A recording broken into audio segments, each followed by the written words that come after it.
the spotlight never went dark. Not at the Copa Room, not during a Dean Martin show, but on September 14, 1963, the brightest star on the Las Vegas Strip did something that would echo through the neon-soaked corridors of power for decades. He walked away from $50,000, a sold-out crowd of 2,000 people, and his own headline act. He left his microphone on the piano bench, looked directly into the stunned faces of Vegas royalty, and said 5 words that would redefine what it meant to have principles in Sin City. I don't perform for racists. What happened in the 12 minutes before that moment would expose the rotting soul beneath the glittering facade of 1960s Las Vegas. The air backstage at the Sands Hotel was thick with cigarette smoke and the nervous energy that always preceded Dean's second show. It was 11:47 p.m., and the Copa Room was packed beyond capacity. High rollers from Chicago sat elbow to elbow with oil barons from Texas.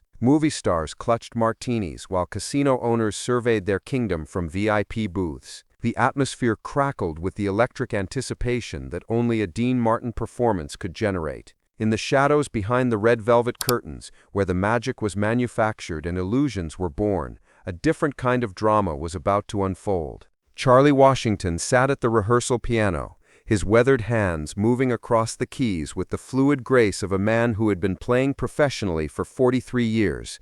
At 67, Charlie was more than just Dean's pianist. He was the heartbeat of the show, the steady rhythm that allowed Dean's casual magic to flow. His black skin bore the lines of decades spent in smoky clubs and back-alley venues where talent mattered more than color. But this was 1963 Las Vegas, where talent meant nothing if you had the wrong complexion in the wrong room at the wrong time. To understand the earthquake that was about to split the Sands Hotel down to its foundation, you need to understand what Las Vegas was beneath its manufactured glamour.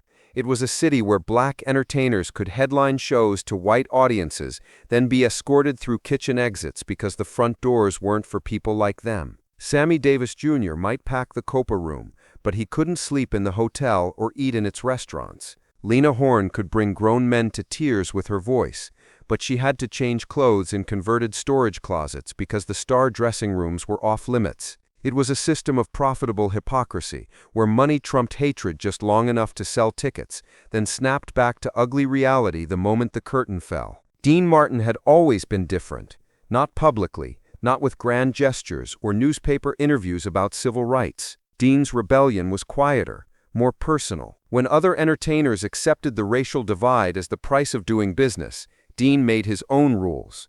Charlie Washington didn't just play piano for Dean's shows. He ate dinner with Dean. He traveled with Dean. He stayed in the same hotels, often in adjoining rooms. Dean had written it into every contract. Charlie Washington performs. Charlie Washington stays. It wasn't activism. It was decency. But in 1963 Las Vegas, decency was a radical act. The trouble started when Harrison Kellerman walked backstage. Kellerman was MGM's new West Coast entertainment director, a man whose idea of diplomacy was choosing which racial slur to use in mixed company. He'd flown in from Los Angeles specifically to observe Dean's show and negotiate a new recording deal. At 52, Kellerman had the soft face of a man who'd never been told no, and the cold eyes of someone who enjoyed saying it to others. He carried himself with the aggressive confidence of old Hollywood power, where talent was property and people were disposable. Tonight, he was about to discover that Dean Martin played by different rules. Kellerman pointed a thick finger at Charlie, interrupting his warm-up. Get away from that piano. Charlie's hand stilled on the keys. He looked up, confusion clouding his face. Sir, don't sir me, Kellerman snapped. I'm Harrison Kellerman from MGM. I need to hear how this piano sounds without all that jungle music you people play. The slur hung in the air like poison smoke. Charlie's face remained impassive, but his shoulders tightened. 43 years in show business had taught him how to swallow his dignity and keep breathing. But what Kellerman didn't know was that Dean Martin was standing in the wings, close enough to hear every word. Dean had been adjusting his bow tie, running through the mental checklist every performer executes before taking the stage. Check the lighting cues, verify the microphone placement, make sure the band knew the new arrangement for Everybody Loves Somebody. But Kellerman's voice cut through his preparation like a rusty blade. Dean stopped moving. His hands went still on his tie. The easy smile that was his trademark vanished, replaced by something much more dangerous. "Move along, boy," Kellerman continued, his voice getting louder and uglier. "This is grown-up time. Real musicians are going to play now." He gestured toward the wings where Dean's regular backup band was waiting.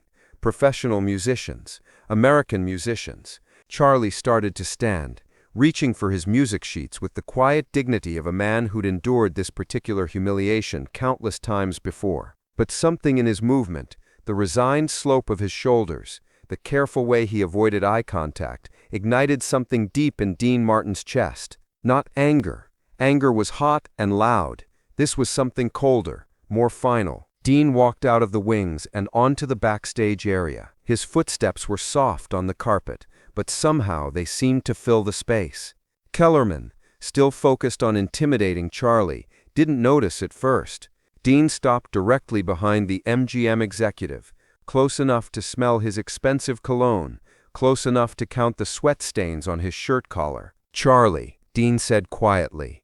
His voice carried the same easy warmth it always did, but underneath was steel. "Don't move."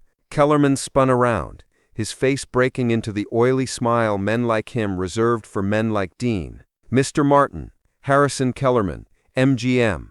I was just cleaning up your stage, getting rid of some debris."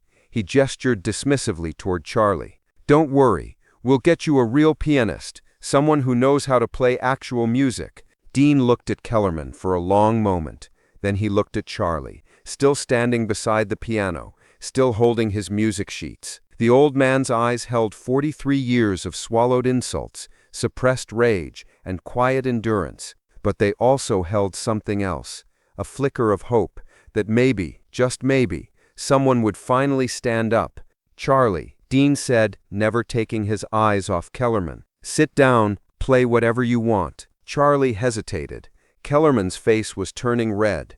The moment hung suspended like a blade waiting to fall. "I said sit down," Dean repeated, his voice still calm but carrying unmistakable authority. Charlie sat. His hands found the keys. He began playing a soft, melancholy version of "Summertime." The notes drifted through the backstage area like a prayer. Kellerman's voice cracked like a whip. "Martin, what the hell do you think you're doing? I'm from MGM. I represent millions of dollars in contracts. You don't tell me how to run a show." Dean turned to face Kellerman fully. Up close, the MGM executive could see something in Dean's eyes that made his throat go dry. Dean wasn't angry.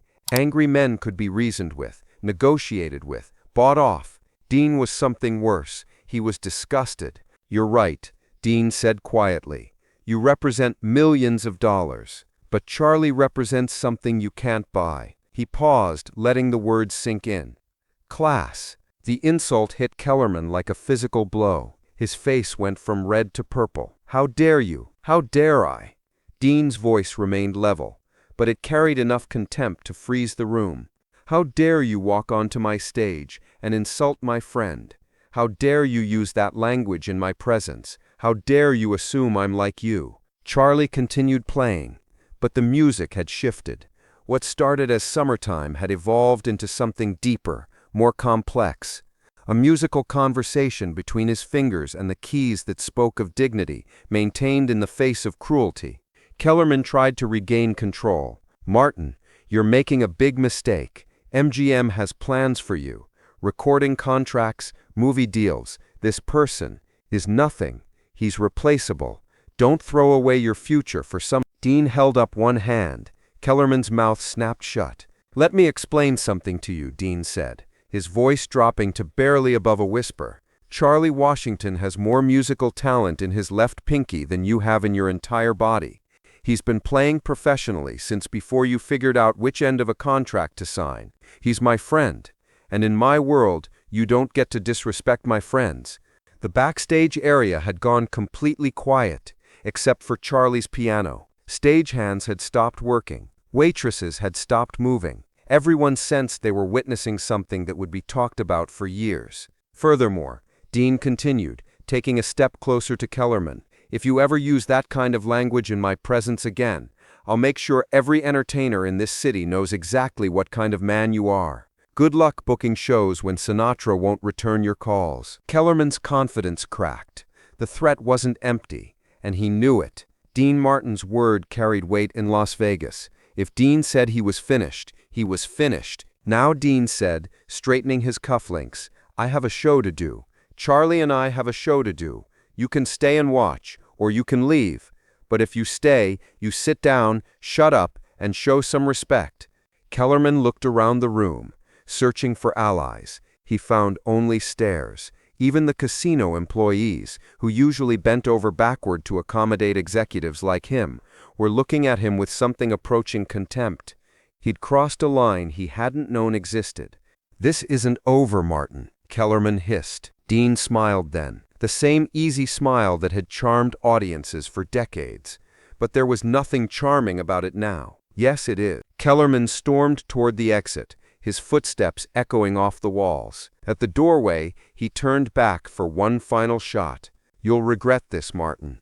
MGM has a long memory." Dean was already walking toward the stage entrance. Over his shoulder, he called back, "So do I." As Kellerman disappeared into the neon-lit corridors of the Sands, Charlie's music shifted again. Now he was playing "That's Life," one of Dean's signature songs, but he was playing it like a victory march. Dean stopped at the curtain and turned back to Charlie. The old pianist was smiling now, his hands dancing across the keys with renewed energy. "Ready, Charlie?" "Ready, Mr. Martin." Dean walked onto the stage of the Copa Room to thunderous applause. 2,000 people rose to their feet as he grabbed the microphone. But instead of launching into his usual opening patter, Dean did something unexpected. He gestured toward the wings. "Ladies and gentlemen," Dean said, his voice carrying clearly through the packed room, "I'd like you to give a warm welcome to the most talented musician I've ever worked with, a man who's been making beautiful music longer than most of you have been breathing, Mr. Charlie Washington." Charlie walked onto the stage, still somewhat bewildered by the last 10 minutes. The applause was genuine, enthusiastic. In the audience, people who'd never paid attention to the background musicians were suddenly seeing Charlie, as Dean saw him, an artist worthy of recognition. Dean waited for the applause to die down, then looked out at the sea of faces. Movie stars, politicians, gangsters, tourists, all waiting for him to entertain them. "Folks," he said, "I need to tell you something. Tonight, backstage, someone tried to convince me that talent comes in colors, that music has a race, that some people matter less than others." The room went completely quiet. This wasn't the Dean Martin they expected. This was someone else entirely.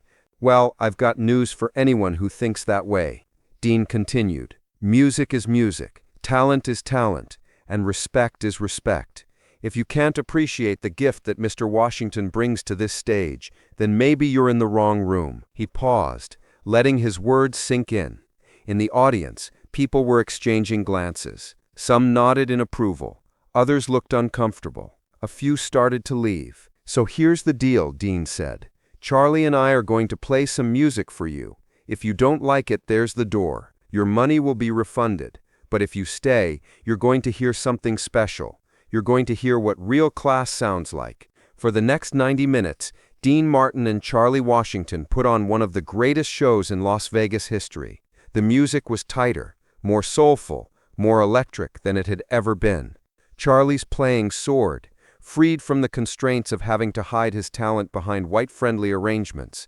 Dean sang with an emotional depth that surprised even longtime fans. When it was over, the standing ovation lasted 7 minutes. As the audience filed out, Dean found Charlie packing up his music. The old pianist was moving slowly, as if he couldn't quite believe what had happened. "Charlie," Dean said, "you okay?" Charlie looked up, his eyes bright with tears he'd been holding back for hours. "Mr. Martin, what you did tonight. I've been playing music for 43 years. Nobody ever stood up for me like that." Dean put his hand on Charlie's shoulder. "Charlie, you've been standing up for yourself every time you sat down at that piano. I just made sure people noticed." The next morning, Harrison Kellerman was on a plane back to Los Angeles. By afternoon, He'd been quietly reassigned to MGM's accounting department. The word had gone out through the invisible networks that connected Las Vegas to Hollywood. Disrespect Dean Martin's people, and you were finished. Charlie Washington continued playing with Dean for the rest of his career. But more importantly, Dean's stand that night sent a message through the entertainment industry. Other performers began insisting on better treatment for their black colleagues. Hotels started integrating their facilities. The walls of segregation in Las Vegas began to crack. Years later, long after Charlie had passed away and Dean had retired, a reporter asked Dean why he'd risked his career for one man's dignity.